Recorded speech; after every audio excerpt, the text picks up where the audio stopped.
And now, as I still continued to step cautiously onward, there came thronging upon my recollection 1,000 vague rumors of the horrors of Toledo. Of the dungeons there had been strange things narrated, fables I had always deemed them, but yet strange and too ghastly to repeat, save in a whisper. Was I left to perish of starvation in this subterranean world of darkness? Or what fate, perhaps even more fearful, awaited me? That the result would be death, and a death of more than customary bitterness, I knew too well the character of my judges to doubt. The mode and the hour were all that occupied or distracted me. My outstretched hands at length encountered some solid obstruction. It was a wall, seemingly of stone masonry, very smooth, slimy, and cold. I followed it up, stepping with all the careful distrust with which certain antique narratives had inspired me. This process, however, afforded me no means of ascertaining the dimensions of my dungeon, as I might make its circuit and return to the points whence I set out, without being aware of the fact, so perfectly uniform seemed the wall. I therefore sought the knife which had been in my pocket when led into the inquisitorial chamber, but it was gone.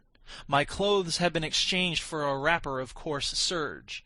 I had thought of forcing the blade in some minute crevice of the masonry, so as to identify my point of departure. The difficulty, nevertheless, was but trivial, although in the disorder of my fancy it seemed at first insuperable. I tore a part of the hem from the robe, and placed the fragment at full length, and at right angles to the wall. In groping my way around the prison, I could not fail to encounter this rag upon completing the circuit. So at least I thought, but I had not counted upon the extent of the dungeon, or upon my own weakness. The ground was moist and slippery. I staggered onward for some time, when I stumbled and fell. My excessive fatigue induced me to remain prostrate, and sleep soon overtook me as I lay. Upon awaking and stretching forth an arm, I found beside me a loaf and a pitcher with water. I was too much exhausted to reflect upon this circumstance, but ate and drank with avidity. Shortly afterward I resumed my tour around the prison, and with much toil came at last upon the fragment of the serge.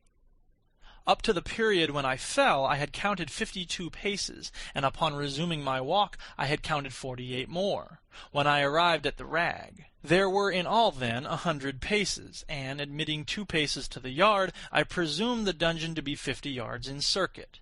I had met, however, with many angles in the wall, and thus I could form no guess at the shape of the vault, for vault I could not help supposing it to be. I had little object, certainly no hope these researches, but a vague curiosity prompted me to continue them. Quitting the wall, I resolved to cross the area of the enclosure. At first I proceeded with extreme caution, for the floor, although seemingly of solid material, was treacherous with slime. At length, however, I took courage, and did not hesitate to step firmly, endeavoring to cross in as direct a line as possible. I had advanced some 10 or 12 paces in this manner, when the remnant of the torn hem of my robe became entangled between my legs. I stepped on it, and fell violently on my face.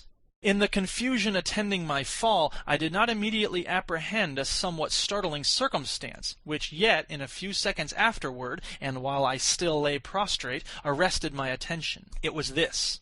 My chin rested upon the floor of the prison, but my lips and the upper portion of my head, although seemingly at a less elevation than the chin, touched nothing. At the same time my forehead seemed bathed in a clammy vapor, and the peculiar smell of decayed fungus arose to my nostrils. I put forward my arm, and shuddered to find that I had fallen at the very brink of a circular pit, whose extent, of course, I had no means of ascertaining at the moment. Groping about the masonry just below the margin, I succeeded in dislodging a small fragment, and let it fall into the abyss. For many seconds I hearkened to its reverberations as it dashed against the sides of the chasm in its descent.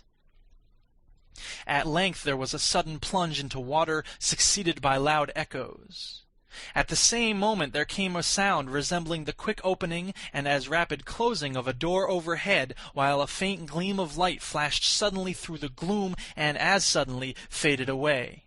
I saw clearly the doom which had been prepared for me, and I congratulated myself upon the timely accident by which I had escaped. Another step before my fall, and the world had seen me no more. And the death just avoided was of that very character which I had regarded as fabulous and frivolous in the tales respecting the Inquisition. To the victims of its tyranny there was the choice of death within its direst physical agonies, or death with its most hideous moral horrors. I had been reserved for the latter. By long suffering my nerves had been unstrung until I trembled at the sound of my own voice, and had become in every respect a fitting subject for the species of torture which awaited me.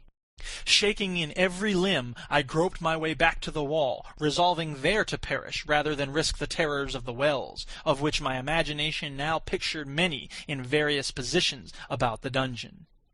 In other conditions of mind I might have had courage to end my misery at once by a plunge into one of these abysses, but now I was the veriest of cowards. Neither could I forget what I had read of these pits, that the sudden extinction of life formed no part of their most horrible plan. Agitation of spirit kept me awake for many long hours, but at length I again slumbered. Upon arousing I found by my side, as before, a loaf and a pitcher of water. A burning thirst consumed me, and I emptied the vessel at a draught. It must have been drugged, for scarcely had I drunk before I became irresistibly drowsy.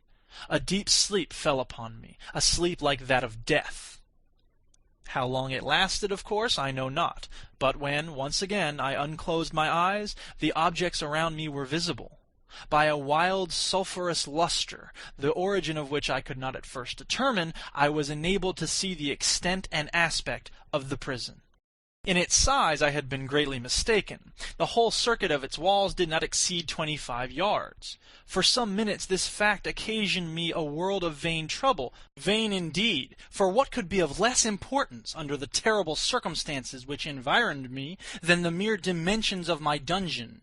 But my soul took a wild interest in trifles, and I busied myself in endeavors to account for the error I had committed in my measurement. The truth at length flashed upon me. In my first attempt at exploration I had counted 52 paces, up to the period when I fell.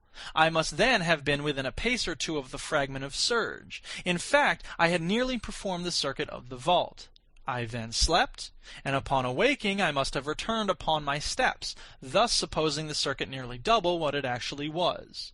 My confusion of mind prevented me from observing that I began my tour with the wall to the left, and ended it with the wall to the right. I had been deceived, too, in respect to the shape of the enclosure. In feeling my way I had found many angles, and thus deduced an idea of great irregularity, so potent is the effect of total darkness upon one arousing from lethargy or sleep. The angles were simply those of a few slight depression or niches at odd intervals. The general shape of the prison was square. What I had taken for masonry seemed now to be iron, or some other metal, in huge plates, whose sutures or joints occasioned the depression. The entire surface of this metallic enclosure was rudely daubed in all the hideous and repulsive devices to which the charnel superstition of the monks has given rise. The figures of fiends in aspects of menace with skeleton forms and other more really fearful images overspread and disfigured the walls. I observed that the outlines of these monstrosities were sufficiently distinct, but that the colors seemed faded and blurred, as if from the effects of a damp atmosphere. I now noticed the floor, too, which was of stone. In the center yawned the circular pit from whose jaws I had escaped, but it was the only one in the dungeon. All this I saw indistinctly and by much effort, for my personal condition had been greatly changed during slumber. I now lay upon my back, and at full length, on a species of low framework of wood. To this I was securely bound by a long strap resembling a surcingle. It passed in many convolutions about my limbs and body, leaving at liberty only my head and my left arm to such extent that I could, by dint of much exertion, supply myself with food from an earthen dish which lay by my side on the floor. I saw, to my horror, that the pitcher had been removed. I say to my horror, for I was consumed with intolerable thirst. This thirst it appeared to be the design of my persecutors to stimulate, for the food in the dish was meat pungently seasoned.